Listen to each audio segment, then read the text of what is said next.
गुरुर्ब्रह्मा गुरुर्विष्णु गुरुर्देवो महेश्वर.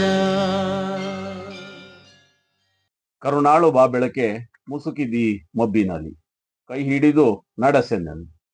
ಕರುಣಾಳು ಬಾ ಬೆಳಕೆ ಮುಸುಕಿದಿ ಮಬ್ಬಿನಲ್ಲಿ ಕೈ ಹಿಡಿದು ನಡೆಸೆನನು ಎಂಬ BM ಶ್ರೀಕಂಠಯ್ಯನವರ ಕವಿವಾಣಿಯನ್ನ ಜ್ಞಾಪಿಸ್ತಾ ಇಂದಿನ ಶಿಕ್ಷಕರ ದಿನಾಚರಣೆಗೆ ಎಲ್ಲರಿಗೂ ಶುಭಾಶಯಗಳನ್ನ ಕೋರ್ತಾ ನಾನು ಡಾಕ್ಟರ್ KS ಕುಮಾರ್, ನಿವೃತ್ತ ಪ್ರಾಂಶುಪಾಲ ಶ್ರೀ ಸಿದ್ಧಾರ್ಥ ಪ್ರಥಮ ದರ್ಜೆ ಕಾಲೇಜು, ಶ್ರೀ ಸಿದ್ಧಾರ್ಥ ಮಾಧ್ಯಮ ಕೇಂದ್ರದ ವೀಕ್ಷಕರಿಗೂ ಮತ್ತು ರೇಡಿಯೋ ಸಿದ್ಧಾರ್ಥದ ಕೇಳುಗರಿಗೂ ತುಂಬ ಹೃದಯದ ಈ ಕಾರ್ಯಕ್ರಮಕ್ಕೆ ಸ್ವಾಗತ.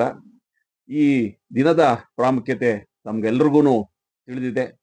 2025ರ ಶಿಕ್ಷಕರ ದಿನಾಚರಣೆ ಇಂದು ನಾವು ಆಚರಿಸ್ತಾ ಇದ್ದೀವಿ. ಈ ಶಿಕ್ಷಕರ ದಿನಾಚರಣೆಯ ಪ್ರಾಮುಖ್ಯತೆ ಏನು ಅಂದರೆ, ಸ್ವತಂತ್ರ ಭಾರತದ ಮೊಟ್ಟ ಮೊದಲ ರಾಷ್ಟ್ರಪತಿಗಳು ಡಾಕ್ಟರ್ ಸರ್ವೇಪಲ್ಲಿ ರಾಧಾಕೃಷ್ಣನ್ರವರ ಜನ್ಮ ದಿನಾಚರಣೆ ಅಂಗವಾಗಿ ನಾವು ಇವತ್ತು ಶಿಕ್ಷಕರ ದಿನಾಚರಣೆಯನ್ನ ಆಚರಿಸ್ತಾ ಇದ್ದೀವಿ. ಅವರ ಕೊಡುಗೆಯನ್ನ ಈ ಒಂದು ಸಂದರ್ಭದಲ್ಲಿ ಜ್ಞಾಪಿಸ್ಕೊಳ್ತಾ, ಹಾಗೆಯೇ ಶಿಕ್ಷಣ ಭೀಷ್ಮ, ಶಿಕ್ಷಣ ತಜ್ಞ, ಶಿಕ್ಷಣ ಕ್ಷೇತ್ರದಲ್ಲಿ ತಮ್ಮ ಜೀವನವನ್ನೇ ಸವೆಸಿ ಶಿಕ್ಷಣದ ಅನೇಕ ಸಂಸ್ಥೆಗಳನ್ನು ಮಾಡಿ ಶಿಕ್ಷಣ ಕ್ಷೇತ್ರಕ್ಕೆ ತೊಡಗಿಸಿಕೊಂಡಂತ ಡಾಕ್ಟರ್ HM ಗಂಗಾಧರಯ್ಯನವ್ರನ್ನ ಇಲ್ಲಿ ಸ್ಮರಿಸಬೇಕಾದ್ದು ನಮ್ಮ ಕರ್ತವ್ಯ. ಹಾಗೆಯೇ ಸಹಸ್ರಾರು ಶಿಕ್ಷಕರು ಭಾರತ ದೇಶದ ಏಳಿಗೆಗಾಗಿ ಕೆಲಸ ಮಾಡ್ತಾ ಇದ್ದಾರೆ. ಅವರೆಲ್ಲರಿಗೂ ಕೂಡ ಅವರ ದಿನಾಚರಣೆ ಅಂದ್ರೆ ಶಿಕ್ಷಕರ ದಿನಾಚರಣೆ ಅಂಗವಾಗಿ ಶುಭಕಾಮನೆಗಳನ್ನ ಕೋರ್ತಾ, ಇವತ್ತಿನ ಕಾರ್ಯಕ್ರಮಕ್ಕೆ ನಾನೊಬ್ಬ ವಿಶೇಷ ಅತಿಥಿಯನ್ನ ಆಹ್ವಾನಿಸ್ತಾ ಇದ್ದೀನಿ.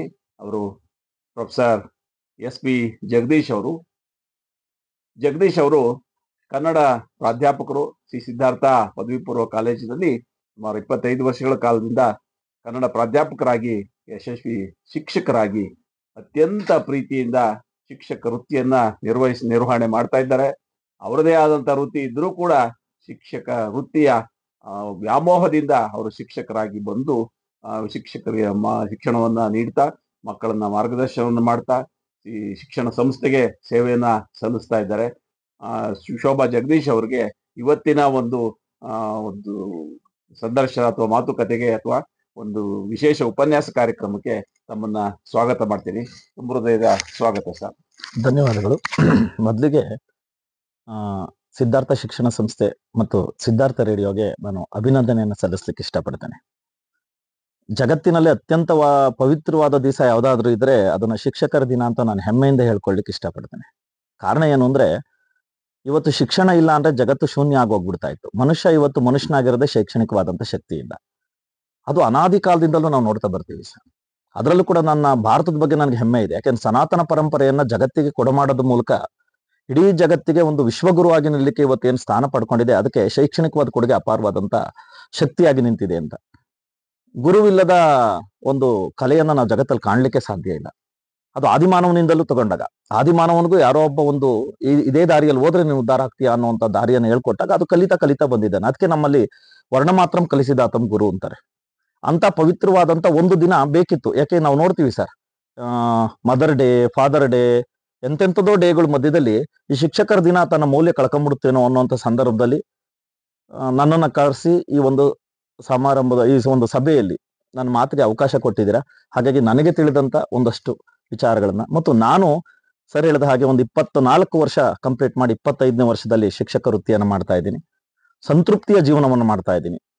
ದುಡಿಮೆನ ಜಗತ್ತಲ್ಲಿ ಎಲ್ಲಿ ಬೇಕಾದ್ರೂ ಮಾಡ್ಬೋದು, ಆದ್ರೆ ಪ್ರೀತಿ ವಿಶ್ವಾಸವನ್ನು ಗಳಿಸುವಂತ ಒಂದು ಪವಿತ್ರವಾದ ಯಾವ್ದಾದ್ರು ಜಾಗ ಇದ್ರೆ ಅದು ಶಿಕ್ಷಕನಿಗೆ ಸಿಗುವಂತ ಒಂದು ಗೌರವ ಅಂತ ನಾನಾದ್ರೂ ಅನ್ಕೊಂಡಿದ್ದೀನಿ. ಹಂಗಾಗಿ ಅಂಥದ್ದೊಂದು ಸೇವೆಯಲ್ಲಿರುವಂತ ನನ್ನನ್ನು ಕರೆದು ಇವತ್ತಿನ ಈ ಒಂದು ಸಂಭಾಷಣೆ ಕುಂಡಿಸ್ಕೊಂಡಿರೋದಕ್ಕೆ ನಿಮ್ಮೆಲ್ಲರಿಗೂ ಕೂಡ ನಾನು ಅನಂತ ಆಭಾರಿಯಾಗಿದ್ದೀನಿ. ನನಗೆ ಸಿಕ್ಕಂತ ಅವಕಾಶವನ್ನ ನಾನು ಸಮರ್ಥವಾಗಿ ನಿಭಾಯಿಸಿ ನನ್ನ ಅಳಿಲು ಸೇವೆಯನ್ನ ಮಾಡ್ಲಿಕ್ಕೆ ಸಿದ್ಧ ಇದ್ದೀನಿ ಅಂತ ಹೇಳ್ತಾ ಈ ಕಾರ್ಯಕ್ರಮಕ್ಕೆ ನಾನು ಪ್ರವೇಶ ಮಾಡ್ತಾ ಇದ್ದೀನಿ. ಸರ್, ನಾನು ಮೊದಲನೇದಾಗಿ ಈ ಒಂದು ಉಪನ್ಯಾಸವನ್ನ ಒಂದು 3 ಅಂಶಗಳನ್ನು ಇಟ್ಕೊಂಡು ಮಾತಾಡ್ಬೇಕು ತಾವು ಅಂತ ನಾನು ಮನವಿ ಮಾಡ್ಕೊಳ್ತೀನಿ. ಹೇಳಿ. ಮೊದಲನೇದಾಗಿ ಸರ್ವೇಪಲ್ಲಿ ರಾಧಾಕೃಷ್ಣನ್ ಅವರ ಜೀವನ ಚರಿತ್ರೆಯನ್ನ ಕುರಿತು, ಅವರ ಕೊಡುಗೆಗಳನ್ನ ಕುರಿತು, ಅವರ ಒಂದು ಸ್ವಾತಂತ್ರ್ಯ ಚಳವಳಿಯಲ್ಲಿ ಭಾಗವಹಿಸಿದ್ದು, ಮತ್ತೆ ಮೊದಲ ರಾಷ್ಟ್ರಪತಿಯಾಗಿ ಆಯ್ಕೆ ಆಗಿದ್ದ ಸನ್ನಿವೇಶಗಳನ್ನ ಕುರಿತು ಕೆಲವು ಮಾತುಗಳನ್ನ ಹೇಳ್ಬೇಕು ಅಂತ ಕೇಳ್ಕೊಳ್ತೀನಿ. ಮೊದಲಿಗೆ ಭಾರತದ ಸನಾತನ ಪರಂಪರೆಯನ್ನ ವಿಶ್ವಕ್ಕೆ ತೋರಿಸಿದಂತ ಅತ್ಯಂತ ಶ್ರೇಷ್ಠ ವ್ಯಕ್ತಿಗಳಲ್ಲಿ ಮೊದಲನೇ ವ್ಯಕ್ತಿ ಅಂದ್ರೆ ಸ್ವಾಮಿ ವಿವೇಕಾನಂದರು. ಹೌದು. ಅವರು ಶಿಕಾಗೋ ವಿಶ್ವಧರ್ಮ ಸಮ್ಮೇಳನದಲ್ಲಿ ನಮ್ಮ ವಿಚಾರಗಳನ್ನ ಮಂಡಿಸದಲ್ಲೇ ಹೋಗ್ಬಿಟ್ಟಿದ್ರೆ ಇವತ್ತು ಭಾರತ ಅವಜ್ಞೆಗೊಳಗಾಗುವಂತ ಅಪಾಯ ಕೂಡ ಇರ್ತಾ ಇತ್ತು. ಎಷ್ಟು ಆಶ್ಚರ್ಯ ಆಗುತ್ತೆ ಅಂದ್ರೆ ಒಂದು ಕಾಲದಲ್ಲಿ ಭಾರತ ಎಲ್ಲೋ ಒಂದು ಕಡೆ ಅಭಿವೃದ್ಧಿ ಹೊಂದುತ್ತಿರುವ ದೇಶ ಅನ್ನುವಂಥ ಸ್ಥಿತಿಯಲ್ಲಿದ್ದದ್ದು ಇವತ್ತು ಭಾರತದ ಅಪೇಕ್ಷೆಯನ್ನ ಜಗತ್ತಿನ ಎಲ್ಲ ದೇಶಗಳು ಮಾಡ್ತಾ ಇದ್ದಾವೆ ಅಂದ್ರೆ ಅಂಥದ್ದೊಂದು ಶೈಕ್ಷಣಿಕ ಮೌಲ್ಯ ಈ ದೇಶದಲ್ಲಿದೆ. ಅಂಥದ್ದೊಂದು ಶೈಕ್ಷಣಿಕ ಮೌಲ್ಯದ ಬಹಳ ಅನೇಕ ಜನರನ್ನ ನಾವು ಇವತ್ತು ನಮ್ಮ ದೇಶದಲ್ಲಿ ಕಾಣ್ತೇವೆ ಸರ್. ಅದರಲ್ಲಿ ವಿಶೇಷ ಯಾಕೆ ಸರ್ವಪಲ್ಲಿ ರಾಧಾಕೃಷ್ಣನ್ ಆಗ್ತಾರೆ ಅಂದ್ರೆ ಒಬ್ಬ ಸಾಮಾನ್ಯ ಬ್ರಾಹ್ಮಣ ಕುಟುಂಬದಲ್ಲಿ ಹುಟ್ಟಿದಂತ ಬಡ ಜಗತ್ತಿನಲ್ಲಿ ಬಂದಂತ ಒಬ್ಬ ವ್ಯಕ್ತಿ ತನಗೆ ಸಿಕ್ಕಂತ ಶೈಕ್ಷಣಿಕ ವಲಯದ ಅವಕಾಶಗಳು ಹೇಗಿತ್ತು ಅಂತಂದ್ರೆ ತುಂಬಾ ಜನಕ್ಕೆ ಇದು ಗೊತ್ತಿರ್ಲಿಕ್ಕಿಲ್ಲ. ಅವರು ಸಹಜವಾಗಿ ಫೀಸ್ ಕಟ್ಲಿಕ್ಕೂ ಕೂಡ ಕಷ್ಟ ಇತ್ತಂತೆ. ಅವ್ರಿಗೆ ಬರ್ತಾ ಇದ್ದಂತ ಶೈಕ್ಷಣಿಕ ಚೌಕಟ್ಟಿನಲ್ಲಿ ಬರ್ತಾ ಇದ್ದಂತ ಏನು ಸ್ಕಾಲರ್ಶಿಪ್ಗಳನ್ನ ಬಳಸಿ ಅವ್ರು ಫೀಸ್ ಕಟ್ಟಿ ಓದ್ತಾ ಇದ್ರು. ಹಾಗಾಗಿ ಆ ರೀತಿ ಹಂತ ಹಂತವಾಗಿ ಓದಿ ಓದಿ ಓದಿ ಒಬ್ಬ ಸಾಮಾನ್ಯ ಶಿಕ್ಷಕನಾದಂತ ವ್ಯಕ್ತಿ ಕೊನೆಗೆ ಬೇರೆ ಬೇರೆ ದೇಶಗಳಲ್ಲೆಲ್ಲ ಹೋಗಿ ಆತ ದೊಡ್ಡ ಸಾಧನೆಯನ್ನ ಮಾಡುವಂತ ಅವಕಾಶವನ್ನು ಪಡ್ಕೊಂಡು ಅದ್ರ ಜೊತೆಗೆ ಅವರು ಒಂದು ಉನ್ನತವಾದಂತ ನಮ್ಮ ರಾಷ್ಟ್ರದ ಎರಡನೇ ರಾಷ್ಟ್ರಪತಿಯಾಗಿ, ಮೊದಲನೇ ಉಪರಾಷ್ಟ್ರಪತಿಯಾಗಿ, ಎರಡನೇ ರಾಷ್ಟ್ರಪತಿಯಾಗಿ ಅವರು ಆಯ್ಕೆ ಆಗ್ತಾರೆ ಅಂದ್ರೆ ಇದು ಸಾಮಾನ್ಯವಾದ ಸಂಗತಿ ಅಲ್ಲ. ಇದು ಭಾರತದಲ್ಲಿ ಮಾತ್ರ ಆಗುವಂತ ಸಾಧ್ಯತೆ ಅಂತ. ಯಾಕೆಂದ್ರೆ ಭಾರತದಲ್ಲಿ ಪ್ರತಿಯೊಂದು ನೆಲಮೂಲದಲ್ಲಿರುವಂತ ವ್ಯಕ್ತಿಗೂ ಇಂಥದ್ದೊಂದು ಅವಕಾಶ ಸಿಗುತ್ತೆ ಅಂತ. ಹಾಗಾಗಿ ಸಹಜವಾಗಿ 1888ರಲ್ಲಿ ಅವರು ತಮಿಳುನಾಡಿನ ತಿರುಗಣಿ ಎನ್ನುವಂತ ಪ್ರದೇಶದಲ್ಲಿ ಹುಟ್ಟುತ್ತಾರೆ. ತಂದೆ ವೀರಸ್ವಾಮಿ, ತಾಯಿ ಸೀತವ್ವ ಅಂತ. ಅವಾಗೆಲ್ಲ ಈ ಒಂದು ಶೈಕ್ಷಣಿಕ ಪರಂಪರೆಗೆ ಅಷ್ಟೊಂದು ಬೆಲೆ ಇರ್ತಾ ಇದ್ದಂತ ಕಾಲಘಟ್ಟ ಅಲ್ಲ. ಬಹಳ ಮುಖ್ಯವಾದ ಕೆಲಸ ಏನು ಅಂದ್ರೆ ಮದುವೆ ಮಾಡ್ಬಿಡ್ಬೇಕು. ಪಾಪ ಅವ್ರಿಗೆ 16ನೇ ವರ್ಷಕ್ಕೆ ಮದುವೆ ಆಗ್ಬಿಡುತ್ತೆ. ಈಗ ಅದೆಲ್ಲ ಅಪರಾಧ ಕೂಡ ಹೌದು. ಆದ್ರೆ 16ನೇ ವರ್ಷಕ್ಕೆ ಮದುವೆ ಆಗುತ್ತೆ. ಸರಿ, ಆಕೆಯ ಹೆಸರು ಶಿವಕಾಮವ್ವ ಅಂತ. ಆಕೆ 6 ಮಕ್ಕಳ ತಾಯಿ, 5 ಹೆಣ್ಣು ಮಕ್ಕಳು, 1 ಗಂಡು ಮಗು. ಯಾಕೆ ಈ ಮಾತನ್ನ ಹೇಳ್ತಾ ಇದ್ದೀನಿ ಅಂದ್ರೆ ಅದರಲ್ಲಿ ಆ ವಂಶದ ಒಂದು ಕುಡಿ ನಮ್ಮ ಕ್ರಿಕೆಟ್ ನಲ್ಲಿ ಒಂದು ದೊಡ್ಡ ಸಾಧನೆ ಮಾಡಿರುವಂತ ವ್ಯಕ್ತಿ ಯಾರು ಅಂದ್ರೆ VVS ಲಕ್ಷ್ಮಣ್ ಅಂತ ಕೇಳಿರ್ತೀವಿ. ಆ VVS ಲಕ್ಷ್ಮಣ್ ಭಾರತ ಕ್ರಿಕೆಟ್ ರಂಗದಲ್ಲಿ ಒಂದು ದೊಡ್ಡ ಕ್ರಾಂತಿಯನ್ನ ಮಾಡಿದಂತ ಒಬ್ಬ ಯುವಕ. ಇವತ್ತು ಅವರು ನೇಪಥ್ಯದಲ್ಲಿದ್ದಾರೆ. ಆದ್ರೆ ಒಂದು ಸಂದರ್ಭದಲ್ಲಿ ನಮ್ಮ ಭಾರತದ ಕ್ರಿಕೆಟ್ ತಂಡದ ಒಂದು ದೊಡ್ಡ ಶಕ್ತಿಯಾಗಿ ಅವರಿದ್ರು. ಆ ಪರಂಪರೆ ಹಾಗೆ ಮುಂದುವರ್ತಾ ಇದೆ ಅಂತ. ರಾಧಾಕೃಷ್ಣನ್ ಅವರ ಮರಿಮೊಮ್ಮಗ VVS ಲಕ್ಷ್ಮಣ್ ಅಂತ. ಇವರು ಮದ್ರಾಸ್ನ ಕ್ರಿಶ್ಚಿಯನ್ ಶಾಲೆಯಲ್ಲಿ ತತ್ವಶಾಸ್ತ್ರದಲ್ಲಿ BA ಮತ್ತು MA ಪದವಿಯನ್ನ ಪಡಿತಾರೆ. ಇವರು ಸ್ನಾತಕೋತ್ತರ ಪದವಿಯಲ್ಲಿ ದಿ ಎಥಿಕ್ಸ್ ಆಫ್ ವೇದಾಂತ್ ಅಂತ ಅವ್ರಿಗೆ 20 ವರ್ಷದಲ್ಲಿ ವೇದಾಂತದ ಬಗ್ಗೆ ಒಂದು ದೊಡ್ಡ ಪ್ರಬಂಧವನ್ನ ಮಂಡಿಸ್ತಾರೆ. ಆ ಪ್ರಬಂಧಕ್ಕೆ ಅವರಿಗೆ ಡಾಕ್ಟರೇಟ್ ಪದವಿ ಕೂಡ ಬರುತ್ತೆ. ನಮ್ಗೆ ಆಶ್ಚರ್ಯ ಆಗೋದು 20 ವರ್ಷದ ಆ ವಿದ್ಯಾರ್ಥಿ ಒಳಗೆ ಎಂಥದ್ದೊಂದು ದೊಡ್ಡ ಅಗಾಧವಾದ ಶಕ್ತಿ ಇತ್ತು. ಇವತ್ತು ಇಷ್ಟೆಲ್ಲ ಅವಕಾಶಗಳನ್ನ ಪಡ್ಕೊಂಡಿರುವಂತ, ಯಾಂತ್ರಿಕವಾಗಿ ನಾವೆಲ್ಲ ಇಷ್ಟು ಅಭಿವೃದ್ಧಿ ಆಗಿರುವಂತ ಈ ಪರಿಸ್ಥಿತಿಯಲ್ಲಿ ಡಾಕ್ಟರೇಟ್ ಬರುವಂತದ್ದು ಒಂದು ಆಶ್ಚರ್ಯಕರವಾದ ವಿಚಾರನೇ ಅಲ್ಲ. ಈಗ ಕೈಯಲ್ಲಿ ಮೊಬೈಲ್ ಇದೆ, ಮೊಬೈಲಲ್ಲಿ ಜಗತ್ತಿದೆ, ಜಗತ್ತನ್ನ ಒಂದು ಕ್ಷಣದಲ್ಲಿ ನಾವು ನೋಡ್ಬೋದು. ಆದ್ರೆ ಅವತ್ತು ಪ್ರತಿಯೊಂದು ಕೂಡ ತುಂಬಾ ಕಷ್ಟಪಟ್ಟು ಓದ್ಬೇಕಾದಂತ ವಿಚಾರ. ಅದರಲ್ಲೂ ಕೂಡ ಅವ್ರು ತಗೊಂಡಿರೋದು ಏನಪ್ಪ, ತತ್ವಶಾಸ್ತ್ರ ಜಗತ್ತಿನಲ್ಲಿ ಕಗ್ಗಂಟು. ಎಲ್ಲಾ ದೇಶದಲ್ಲೂ ಕೂಡ ತತ್ವಶಾಸ್ತ್ರದ ಬಗ್ಗೆ ದೊಡ್ಡ ದೊಡ್ಡ ಸಂಶೋಧನೆಗಳಾಗಿದ್ದಾವೆ. ಎಂತ ವಿಶೇಷ ಅಂದ್ರೆ ನೋಡಿ, ಹಿಂದೂ ಧರ್ಮದ ಸಾರ, ವೇದಾಂತ, ಉಪನಿಷತ್ತು, ಜೈನ ತತ್ವಜ್ಞಾನ, ಶಂಕರಾಚಾರ್ಯರ ಸಿದ್ಧಾಂತ, ರಾಮಾನುಜಾಚಾರ್ಯರ ಸಿದ್ಧಾಂತ, ಮಧ್ವಾಚಾರ್ಯರ ಸಿದ್ಧಾಂತ ಇಷ್ಟಕ್ಕೆ ಸೀಮಿತ ಆಗಲ್ಲ. ಪ್ಲೇಟೋ, ಪ್ಲಾಟಿನತ್, ಕಾಂತ ಮತ್ತು ಬ್ರಾಂಡ್ಲೆ ಇಂಥ ಅಂತಾರಾಷ್ಟ್ರೀಯ ಮಟ್ಟದ ದೊಡ್ಡ ದೊಡ್ಡ ತತ್ವಶಾಸ್ತ್ರದ ವಿಚಾರಗಳನ್ನ ತನ್ನಲ್ಲಿ ಅರಗಿಸಿಕೊಂಡು ಒಂದು ದೊಡ್ಡ ತತ್ವಶಾಸ್ತ್ರದ ಪರ್ವತವೇ ಆಗಿ ನಿಲ್ಲದಿದೆಯಲ್ಲ, ಅಷ್ಟು ಸುಲಭವಾದಂತ ಕೆಲಸ ಆಗಿರ್ಲಿಲ್ಲ. ಅದಕ್ಕೆ ನಾವು ಇವತ್ತು ರಾಧಾಕೃಷ್ಣ ಅವ್ರನ್ನ ಬಹಳ ವಿಶೇಷವಾಗಿ ಗೌರವಿಸಬೇಕು.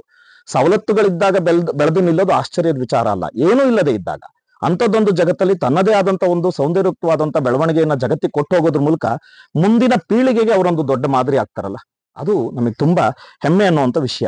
ನೋಡಿ, 1918ರಲ್ಲಿ ಮೈಸೂರು ವಿಶ್ವವಿದ್ಯಾನಿಲಯದಲ್ಲಿ ಮಹಾರಾಜ ಕಾಲೇಜ್ನಲ್ಲಿ ತತ್ವಶಾಸ್ತ್ರ ಪ್ರಾಧ್ಯಾಪಕರಾಗಿ ಅವರು ಕೆಲಸ ಶುರು ಮಾಡ್ತಾರೆ. ಮತ್ತೆ the philosophy of Rabindranath Tagore ಅನ್ನುವಂಥದ್ದು ಅವರ ಮೊದಲನೇ ಕೃತಿ ಆಗುತ್ತೆ. 1931ರಲ್ಲಿ ಆಂಧ್ರ ವಿಶ್ವವಿದ್ಯಾಲಯದ ಉಪಕುಲಪತಿಗಳಾಗಿ ಅವರು 5 ವರ್ಷಗಳ ಸುದೀರ್ಘವಾದಂತ ಸೇವೆಯ ಮೂಲಕ ಒಂದು ಅತಂತ್ರ ಸ್ಥಿತಿಯಲ್ಲಿದ್ದಂತ ಯೂನಿವರ್ಸಿಟಿಯನ್ನ ಸರ್ವೋತ್ತಮವಾದಂತ ಸ್ಥಿತಿಗೆ ತರೋದ್ರ ಮೂಲಕ ನಾನೊಬ್ಬ ದಕ್ಷ ಆಡಳಿತಗಾರ ಅನ್ನೋದನ್ನು ಕೂಡ ತೋರಿಸ್ಕೊಟ್ಟಂತ ಕೀರ್ತಿ ನಮ್ಮ ರಾಧಾಕೃಷ್ಣ ಅವರಿಗೆ ಸಲ್ಲುತ್ತೆ. 1939ರಲ್ಲಿ ಬನಾರಸ್ನಲ್ಲಿ VV ಕುಲಪತಿಯಾಗಿ ಕೂಡ ಉಪಕುಲಪತಿಯಾಗಿ ಸೇವೆ ಸಲ್ಲಿಸ್ತಾರೆ. 1949ರಲ್ಲಿ ಸೋವಿಯತ್ ರಷ್ಯಾಗೆ ಭಾರತದ ರಾಯಭಾರಿಯಾಗಿ ಆಯ್ಕೆ ಆಗ್ತಾರೆ. ನೋಡಿ, ಇಲ್ಲಿ ಬಹಳ ವಿಶೇಷವಾದಂಥದ್ದು, ಒಬ್ಬ ಸಾಮಾನ್ಯ ಶಿಕ್ಷಕ, ತತ್ವಶಾಸ್ತ್ರದಲ್ಲಿ ಪರಿಣತಿಯನ್ನು ಪಡೆದಿರುವಂತಹ ಸಾಮಾನ್ಯ ಶಿಕ್ಷಕ ಸೋವಿಯತ್ ರಷ್ಯಾ, ಅವಾಗಲ್ಲ ಸ್ಟಾಲಿನ್ ಅವರು ಅಧಿಕಾರದಲ್ಲಿ ಇರ್ತಾರೆ. ಸ್ಟಾಲಿನ್ ಅಂದ್ರೆ ಒಂದು ದೊಡ್ಡ ಮೇಧಾವಿ, ಒಂದು ದೊಡ್ಡ ರಷ್ಯಾವನ್ನ, ಇವತ್ತು ನಾವು ರಷ್ಯಾವನ್ನ ಪುಟ್ಟ ರಷ್ಯಾವನ್ನಾಗಿ ನೋಡ್ತಾ ಇದ್ವಿ. ಯಾಕಂದ್ರೆ ಅದರ ಒಕ್ಕೂಟ ಒಡೆದೋಗ್ಬಿಟ್ಟು ಇವತ್ತು ರಷ್ಯಾ ಏಕಾಂಗಿ ಆಗಿದೆ. ಅದು ಸೋವಿಯತ್ ರಷ್ಯಾ ಒಂದು ದೊಡ್ಡ ಸಮೂಹ, ಅದು ಅಮೆರಿಕಕ್ಕೆ ಸೆಡ್ ಹೊಡೆದಂತ ದೇಶ. ಅದಕ್ಕೆ ರಾಯಭಾರಿಯಾಗಿ ಅವ್ರ ಪಕ್ಕ ನಿಂತ್ಕೊಂಡು ಆ ರಾಯಭಾರಿ ಕೆಲಸವನ್ನ ಬಹಳ ಅದ್ಭುತವಾಗಿ ನಿಭಾಯಿಸೋದ್ರ ಮೂಲಕ ಅಂತಾರಾಷ್ಟ್ರೀಯ ಮನ್ನಣೆಯನ್ನ ಭಾರತಕ್ಕೆ ತಂದುಕೊಡೋದಿದೆಯಲ್ಲ, ಇದು ರಾಧಾಕೃಷ್ಣ ಅವರ ನಿಜವಾದಂತ ಒಳಗಿದ್ದಂತ ಆಂತರಿಕವಾದ ಶಕ್ತಿ ಅಂತ. ಕೇವಲ ಅವರು ಯಾವುದೋ ಒಂದು ತತ್ವಶಾಸ್ತ್ರಕ್ಕೋಸ್ಕರ ಅಥವಾ ಭಾರತದ ಪರಂಪರೆಗೋಸ್ಕರ ದುಡಿದ್ರು ಅಂತಲ್ಲ, ಭಾರತೀಯತೆಯನ್ನು ಎತ್ತಿಡಿಯುವಂತ ಒಂದು ದೊಡ್ಡ ನಿಲುವಿದೆಯಲ್ಲ, ಆ ನಿಲುವಿನಲ್ಲಿ ಅವರ ಸಮರ್ಪಣೆ ಅನ್ನೋದು ಹೇಗಿತ್ತು ಅಂತ. ಜೊತೆಗೆ ನೋಡಿ, 1954ರಲ್ಲಿ ಅವರಿಗೆ ಭಾರತ ರತ್ನ ಪ್ರಶಸ್ತಿ ಕೂಡ ಬರುತ್ತೆ, ಬಹಳ ಹೆಮ್ಮೆ ಅನ್ನುವಂಥ ವಿಷಯ. ಮತ್ತು ಮೈಸೂರು ಮಹಾರಾಜ ಕಾಲೇಜಿನಲ್ಲಿ ಅವರು ತತ್ವಶಾಸ್ತ್ರ ಪ್ರಾಧ್ಯಾಪಕರಾಗಿದ್ದಾಗ ಅವರು ಉಪರಾಷ್ಟ್ರಪತಿಯಾಗಿ ಆಯ್ಕೆ ಆಗ್ತಾರೆ. ಇದೊಂದು ಸಂದರ್ಭ ನಾನು ಹೇಳಲೇಬೇಕು ನಿಮ್ಗೆ. ಶಿಕ್ಷಕ ಅಂತ ಅಂದ್ರೆ ಎಲ್ಲ ಮಕ್ಕಳು ತುಂಬಾ ನಿರೀಕ್ಷೆಯನ್ನು ಇಟ್ಕೊಂಡು ಬಂದಿರ್ತಾರೆ. ಆ ನಿರೀಕ್ಷಿತವಾದಂತ ಆ ಮನಸ್ಸುಗಳನ್ನ ನಾವು ತಟ್ಟುಬಿಟ್ರೆ ಸ್ವಂತ ತಂದೆ ತಾಯಿಗಿಂತ ಮೇಲಿನ ಸ್ಥಾನವನ್ನ ಶಿಕ್ಷಕನ ಕೊಡುವಂತ ಸಾಧ್ಯತೆಗಳನ್ನ ನಮ್ಮ ಭಾರತೀಯ ಧರ್ಮದಲ್ಲಿ ನೋಡ್ತೀವಿ. ಹಾಗಾಗಿ ಅವ್ರು ಯಾವಾಗ ಉಪರಾಷ್ಟ್ರಪತಿ ಆದ್ರು, ಆಯ್ಕೆ ಆದ್ರು ಅಂತ ಗೊತ್ತಾಗಿದ ತಕ್ಷಣ ಮಹಾರಾಜ ಕಾಲೇಜಲ್ಲಿ ಇದ್ದಂತ ಅಷ್ಟು ವಿದ್ಯಾರ್ಥಿಗಳು, ಅವ್ರ ಬಗ್ಗೆ ಅಪಾರವಾದಂತ ಪ್ರೀತಿ ಇದ್ದಂತ ವಿದ್ಯಾರ್ಥಿಗಳು, ಎಲ್ಲಿ ನಮ್ಮ ಶಿಕ್ಷಕರನ್ನ ಕಳ್ಕೊಂಡ್ಬಿಡ್ತೀವಲ್ಲ ಅಂತ ಕಣ್ಣೀರ್ ಹಾಕ್ಲಿಕ್ಕೆ ಶುರುವಾಗ್ತಾರೆ ಸರ್. ಕೊನೆಗೆ ಅವ್ರು ಅನಿವಾರ್ಯ ಅಂತದೊಂದು ಒಳ್ಳೆ ಸ್ಥಾನವನ್ನು ಬಿಟ್ಕೊಡಕ್ ಆಗಲ್ಲ. ಸರಿ, ಆ ಸ್ಥಾನಕ್ಕೆ ಹೋಗ್ಬೇಕು ಅಂತ ಅಂದಾಗ ಏನ್ ಮಾಡ್ತಾರೆ, ಎಲ್ಲ ತನ್ನ ಲಗೇಜನ್ನೆಲ್ಲ ಪ್ಯಾಕ್ ಮಾಡ್ಕೊಂಡು ಈಚೆಗೆ ಬಂದ್ರೆ ಏನು ಒಂದು ಸಾರೋಟ್ ರೆಡಿ ಆಗಿದೆ. ಸಾರೋಟಲ್ಲಿ ಎಲ್ಲ ಅದ್ಭುತವಾದಂತ ಅಲಂಕಾರಗಳನ್ನ ಮಾಡಿದ್ದಾರೆ. ಆ ಅಲಂಕಾರವಾಗಿರುವಂತ ಸಾರೋಟನ್ನ ಕಟ್ಟಿ ಎಳಿಲಿಕ್ಕೆ ಕುದುರೆನೇ ತಂದಿಲ್ಲ.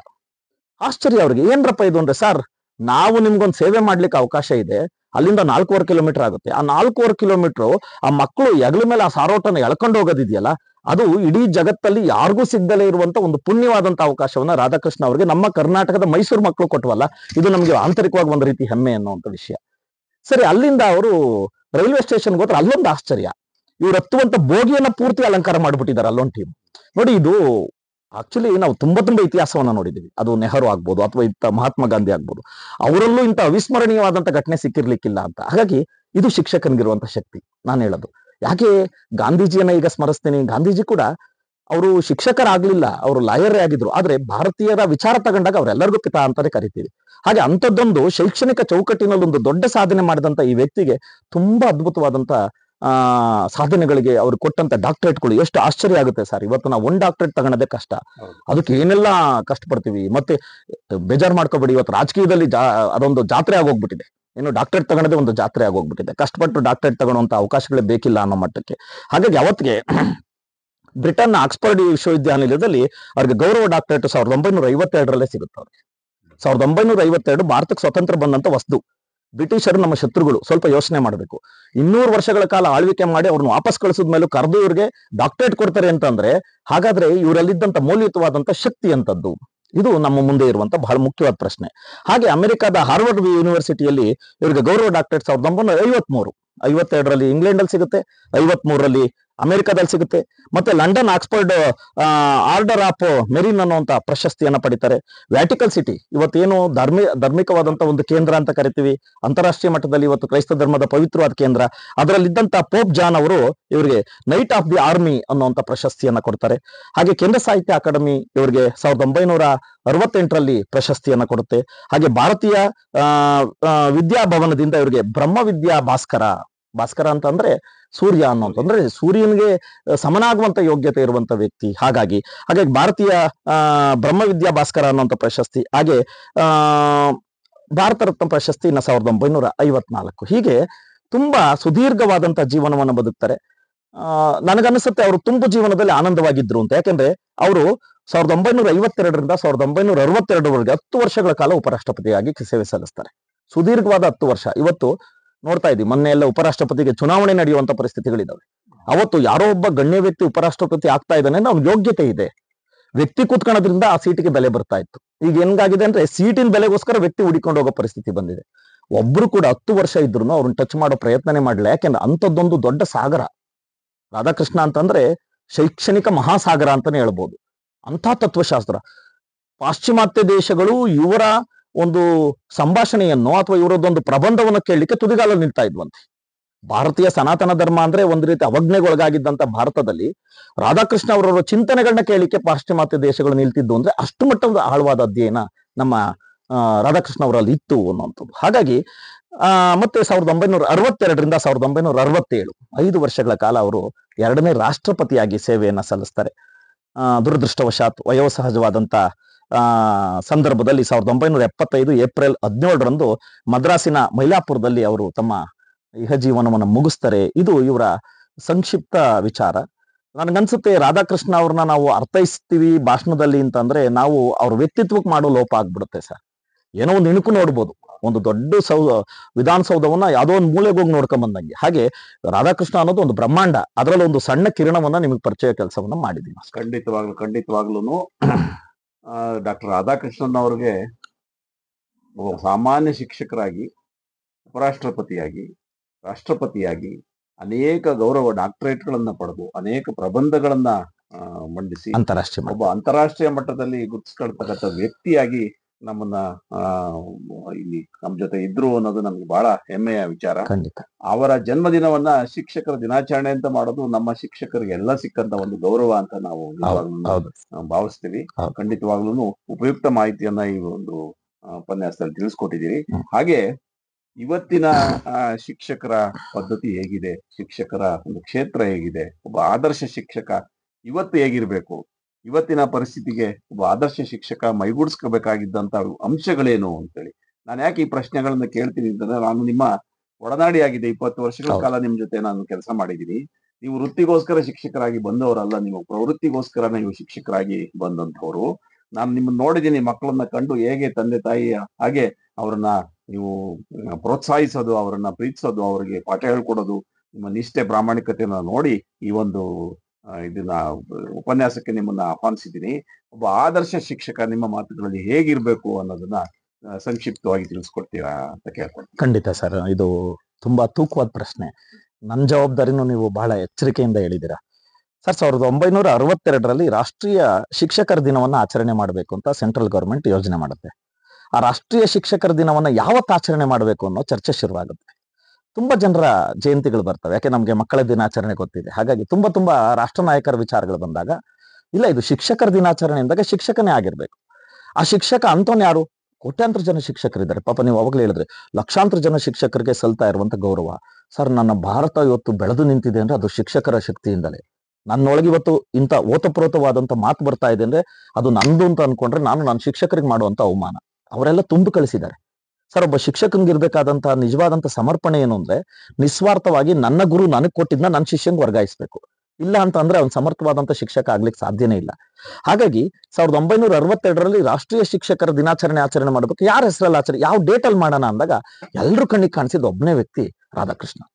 ಅದು ಮೊದಲನೇ ಏನು ಶಿಕ್ಷಕರ ದಿನಾಚರಣೆ ಪ್ರಾರಂಭ ಆದಂತ ಇತಿಹಾಸ. ಯಾಕೆ ಈ ಮಾತನ್ನ ಹೇಳ್ತೀನಿ ಅಂದ್ರೆ, ಅವ್ರಿಗೆ ಏನ್ ಅನ್ನಿಸ್ತೋ ಗೊತ್ತಿಲ್ಲ, ಶೈಕ್ಷಣಿಕವಾದ ಮೌಲ್ಯವನ್ನ ಮುಂದಿನ ತಲೆಮಾರಿಗೆ ತಗೊಂಡು ಹೋಗ್ಲಿಲ್ಲ ಅಂದ್ರೆ ಭಾರತಕ್ಕೆ ಭವಿಷ್ಯ ಇಲ್ಲ. ನಾವು ತುಂಬಾ ಸರಿ ಮಾತಾಡ್ತೀವಿ ಸರ್, ವೈಜ್ಞಾನಿಕವಾಗಿ ಭಾರತ ಅಷ್ಟು ಅಭಿವೃದ್ಧಿ ಹೊಂದಿದೆ, ಚಂದ್ರಲೋಕಕ್ಕೆ ಹೋಗ್ತಾ ಇದೀವಿ, ಮಂಗಳ ಗ್ರಹಕ್ಕೆ ಕಾಲಿಕ್ಕು ಅಂತ ಯೋಜನೆ ಮಾಡ್ತಾ ಇದೀವಿ, ಬಹಳ ಸಂತೋಷ. ಬಟ್ ಯಾರಿಂದ? ಆ ಮಂಗಳ ಗ್ರಹಕ್ಕೆ ತೆಗೆದುಕೊಂಡು ಹೋಗ್ತಾ ಇರುವಂತ ರೋವರ್ನ ಕಳಿಸ್ತಾ ಇರುವಂತ ಒಬ್ಬ ವಿದ್ಯಾರ್ಥಿ ಕೂಡ ಯಾವ್ದೋ 1ನೇ ಕ್ಲಾಸ್ ಮೇಷ್ಟ್ರಿಂದಲೇ ಕಲ್ತೋಗಿದ್ದಾನೆ. ಸ್ವಯಂಭೂವಾಗಿ ಯಾರು ಈ ಜಗತ್ತಲ್ಲಿ ಬರ್ಲಿಕ್ಕೆ ಸಾಧ್ಯ ಇಲ್ಲ. ಮೊದಲನೇ ಅದಕ್ಕೆ ಗುರು ಬ್ರಹ್ಮ, ಗುರು ವಿಷ್ಣು, ಗುರುದೇವೋ ಮಹೇಶ್ವರ ಸಾಮಾನ್ಯವಾದ ಪದ ಆದ್ರೂ ಕೂಡ ಅದ್ರೊಳಗಿರೋ ಅರ್ಥ ಎಂತದ್ದು? ಜಗತ್ತಲ್ಲಿ ಗುರುವಿಗೆ ಎಲ್ಲಾ ಸ್ಥಾನವನ್ನು ಕೊಟ್ಟಿದೆ ಈ ದೇಶ. ಅರ್ಥ ಆಯ್ತಲ್ಲ? ಹಾಗಾಗಿ ಅಂಥದ್ದೊಂದು ರಾಷ್ಟ್ರೀಯ ಶಿಕ್ಷಣದ ಸಂದರ್ಭದಲ್ಲಿ ನಾನು ಇವತ್ತು ನಿಮ್ ಜೊತೆ ಮಾತಾಡ್ತಾ ಇದ್ದೀನಿ. ತುಂಬಾ ಹೆಮ್ಮೆ ಅನ್ಸುತ್ತೆ. ನೀವ್ ಹೇಳಿದ್ರಿ 25 ವರ್ಷಗಳ ಒಡನಾಟ ಇದೆ ನಮ್ಗೆ. ನನಗೊಂದು ಆದರ್ಶ ಶಿಕ್ಷಕರಲ್ಲಿ ನಾನ್ ಕಂಡಂಗೆ ನೀವು ಕೂಡ ನನಗೊಬ್ರು ಆದರ್ಶ ಶಿಕ್ಷಕರೇ. ಖಂಡಿತ ಅದನ್ನ ನಾನು ಹತ್ರದಿಂದ ಹೇಳ್ತಾ ಇದ್ದೀನಿ, ಉತ್ಪ್ರೇಕ್ಷೆ ಅಲ್ಲ ಇದು. ಖಂಡಿತ ಸರ್, ಒಬ್ಬ ಆದರ್ಶ ಶಿಕ್ಷಕ ಏನ್ ಮಾಡಬಲ್ಲ ಅಂದ್ರೆ, ನನ್ಗನ್ಸುತ್ತೆ ಜಗತ್ತನ್ನ ಕತ್ತಲೆಯಿಂದ ಬೆಳಕಿಗೆ ತರಬಲ್ಲ. ಆ ಶಿಕ್ಷಕನ ಕರ್ತವ್ಯ ಅದು. ಮತ್ತೆ ಅದು ಅವನಿಗೆ ಆ ಶಕ್ತಿ ಇದೆ ಸರ್. ತಂದೆ ತಾಯಿಗಳಿಂದ ಆಗದ ಕೆಲಸವನ್ನ ಒಬ್ಬ ಶಿಕ್ಷಕ ಮಾಡ್ಲಿಕ್ಕೆ ಶಕ್ತಿ ಇದೆ. ದೌರ್ಭಾಗ್ಯವಶಾತ್ ಇತ್ತೀಚೆಗೆ ಏನಾಗ್ತಾ ಇದೆ ಅಂತಂದ್ರೆ, ಶೈಕ್ಷಣಿಕ ಚೌಕಟ್ಟಿನಲ್ಲಿ ಆಗ್ತಾ ಇರುವಂತ ಬದಲಾವಣೆಗಳು ಮತ್ತು ಶಿಕ್ಷಕರಲ್ಲಿ ಆಗ್ತಾ ಇರುವಂತ ಒಂದು ರೀತಿಯಾದಂತ ವಿಚಿತ್ರವಾದಂತ ಬೌದ್ಧಿಕ ಬದಲಾವಣೆಗಳು ಎಲ್ಲೋ ಒಂದ್ ಕಡೆ ನಮ್ಮ ಶೈಕ್ಷಣಿಕ ಕೊರತೆಯನ್ನ ಎದ್ದು ತೋರಿಸ್ತಾ ಇದ್ದಾವೆ. ನನಗಾದ್ರೂ ಅನ್ಸುತ್ತೆ. ಯಾಕೆ ಈ ಮಾತನ್ನ ಹೇಳ್ತಾ ಇದ್ದೀನಿ ಸರ್? ನಾನು 2001ರಲ್ಲಿ ನಾನು ಶಿಕ್ಷಕನಾಗಿ ಅಂದ್ರೆ ಉಪನ್ಯಾಸಕನಾಗಿ ಕೆಲಸವನ್ನ ಶುರು ಮಾಡಿದೆ. ತುಂಬಾ ಕಾಲೇಜ್ಗಳನ್ನ ನೋಡ್ಕೊಂಡ್ ಬಂದಿದ್ದೀನಿ. ಹಾಗಿದ್ದಂತ ಹಸಿವಿದೆಯಲ್ಲ, ಅಂದ್ರೆ ಶಿಕ್ಷಕರುಗಳು ಒಂದು ಹಸಿವಿತ್ತು, ಏನು ಮಕ್ಕಳಿಗೆ ಏನಾದ್ರೂ ವಿಶೇಷವಾಗಿ ಕೊಡ್ಬೇಕು. ಮಕ್ಕಳಿಗೆ ನಮ್ಮ ನಂಬ್ಕೊಂಡ್ ಬಂದಿರುವಂತ ಮಕ್ಕಳ ದೃಷ್ಟಿಯಲ್ಲಿ ನಾವೇನಾದ್ರೂ ಒಂದು ದೊಡ್ಡ ಸಾಧಕರಾಗಿ ನಿಲ್ಬೇಕು ಸರ್. ಅವ್ರಿಗೆ ಟಿವಿಯಲ್ಲಿ ಬರೋರು ಅಥವಾ ಯಾವುದೋ ಒಂದು ಮ್ಯಾಗಝೈನ್ ಅಲ್ಲಿ ಬರೋರು ನಿಜವಾದಂತ ಹೀರೋಗಳಾಗಿ ಕಾಣಲ್ಲ. ಮಕ್ಕಳಿಗೆ ನೇರವಾಗಿ ಪ್ರತಿನಿತ್ಯ ಹೀರೋಗಳನ್ನ ಎದುರುಗಡೆ ನಮ್ಮ ಮೂಲಕ ಕಾಣ್ತಾ ಇರ್ತಾರೆ. ನಾವು ಅವ್ರಿಗೆ ಮಾದರಿ ಆಗ್ಲಿಲ್ಲ ಅಂತ ಅಂದಾಗ ಶೈಕ್ಷಣಿಕವಾಗಿ ಬರೀ ನಾವು ಬಾಯಲ್ಲಿ ಹೇಳುವಂತ ಯಾಂತ್ರಿಕ ವಸ್ತುಗಳಾಗೋಗುವಂತ ಅಪಾಯ ಇದೆ. ಆ ವಿಚಾರದಲ್ಲಿ ತುಂಬಾ ಶಿಕ್ಷಕರನ್ನ ನಾನು ನೋಡಿದ್ದೀನಿ ಸರ್. ನಾನು ಕೂಡ ಏನಂತ ಅದ್ಭುತವಾದಂತ ವಿದ್ಯಾರ್ಥಿ ಏನಲ್ಲ. ನಿಮಗೂ ಪರಿಚಯ ಇರ್ಲಿಕ್ಕೆ ಸಾಧ್ಯ. ದತ್ತ ಪ್ರಕಾಶ್ ಅಂತ ನೆನಪಿಸ್ಕೋಬೇಕು, ದಿವಂಗತರಾಗಿದ್ದಾರೆ ಸರ್. ಎಷ್ಟು ಕೆಟ್ಟ ವಿದ್ಯಾರ್ಥಿ ನಾನು ಆಗಿದ್ದೆ ಅಂತ ಅಂದ್ರೆ, ಒಂದು ಡೆಸ್ಕ್ ಮೇಲೆ ನಿಂತ್ಕೊಂಡು ಕಾಲೇಜ್ ತುಂಬಾ ಗಲಾಟೆ ಮಾಡ್ತಾ ಇದ್ದಂತ ಅಷ್ಟು ಕೆಟ್ಟ ಗುಣ ನನ್ನಲ್ಲಿ ಇತ್ತು. ಯಾಕೆಂದ್ರೆ ನಾನು ಅವಾಗ ವಿದ್ಯಾರ್ಥಿ, ಅದು ನನ್ನ ತಪ್ಪಲ್ಲ, ನಮ್ಮ ಪರಿಸರದಲ್ಲಿ ಬಂದದ್ದು. ಆ ವ್ಯಕ್ತಿ ಬಂದು ಒಂದೇ ಒಂದು ಮಾತಿನಲ್ಲಿ ಸರ್, ಯಾಕೆಂದ್ರೆ ನಾನು ಯಾಕೆ ದತ್ತ ಪ್ರಕಾಶ್ನ ಈ ಸಂದರ್ಭದಲ್ಲಿ ತಗಂತೀನಿ ಅಂದ್ರೆ, ಅದನ್ನ ನಮ್ಮ ಕುಮಾರ್ ಸರ್ ನಿಮ್ಮಲ್ಲೂ ನಾನು ಅದನ್ನ ನೋಡಿದ್ದೀನಿ. ಬಲಪ್ರಯೋಗದಿಂದಲೇ ವಿದ್ಯಾರ್ಥಿಗಳನ್ನ ಬದಲಾಯಿಸುವಂತದ್ದು ಮೂರ್ಖತನ ಆಗೋಗ್ಬಿಡುತ್ತೇನೋ ಅನ್ಸುತ್ತೆ. ಮನಸ್ಸಿನಿಗೆ ಕೊಡೋ ಏಟಿದೆಯಲ್ಲ, ಅದು ಶಿಕ್ಷಕ ಮಾಡ್ಬೇಕಾದ್ರೆ ಮೊದಲನೇ ಹೊಡೆತ. ಅದರಲ್ಲಿ ನನಗೆ ಹೆಮ್ಮೆ ಇದೆ. ಯಾಕಂದ್ರೆ ಆದರ್ಶ ಶಿಕ್ಷಕ ಮೊದಲು ವಿದ್ಯಾರ್ಥಿಯ ಅಂತರಂಗಕ್ಕೆ ಇಳಿಬೇಕು ಸರ್. ಅವ್ರು ಕೊಟ್ಟಂತ ಒಂದು ಸಂದೇಶ ಇವತ್ತು ನನ್ನನ್ನ ನಿಮ್ ಜೊತೆ ಇಲ್ಲಿ ಕೂತ್ಕೊಳ್ಳೋ ಪರಿಸ್ಥಿತಿಗೆ ತಂದಿದೆ. ಇಲ್ಲ ಅಂದ್ರೆ ನಾವೆಲ್ಲೋ ಹೋಗ್ಬಿಡ್ತಾ ಇತ್ತು. ಹಾಗಾಗಿ ಶಿಕ್ಷಕರಿಗೆ ಋಣ ತೀರ್ಸಕ್ಕೆ ನಮಗೆ ಸಾಧ್ಯನೇ ಇಲ್ಲ.